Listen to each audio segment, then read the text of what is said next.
పాండిచ్చేరిలో ఒక పూట ఫుడ్ తినడానికి ఇంత ఖర్చు పెట్టాము. బిల్లు కానీ చూస్తే మీరు షాక్ అయిపోతారు.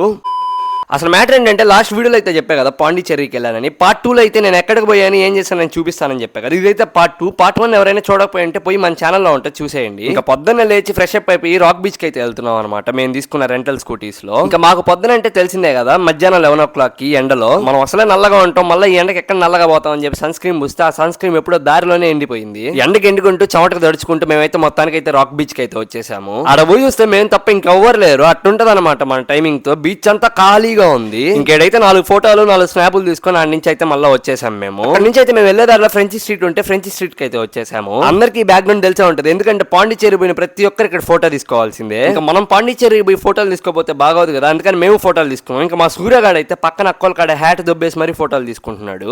సేమ్ పండు కోతి లెక్కనున్నావురా. ఇంకా ఫ్రెంచ్ కాలేజ్ నుంచి ఆకలేస్తుంది తిందామని చెప్పి హోటల్కి వస్తే హోటల్లో మేము చేసిన బిల్లు చూడండి. ఎవరైనా పాండిచ్చేరికి ఎంజాయ్ చేయడానికి వస్తే మేము మాత్రం తినడానికి వచ్చాం. నెక్స్ట్ వీడియోలో అయితే మేము మ్యాంగ్రూవ్ ఫారెస్ట్ పోయి ఏమేం చేసామనేది చూపిస్తా. ఈ వీడియో కావాలంటే పార్ట్ 3 అని అయితే కామెంట్ చేయండి. సరే మరి యూట్యూబ్ లో సబ్స్క్రైబ్ చేసుకొని ఇన్స్టాలో ఫాలో చేసుకోండి. Bye bye.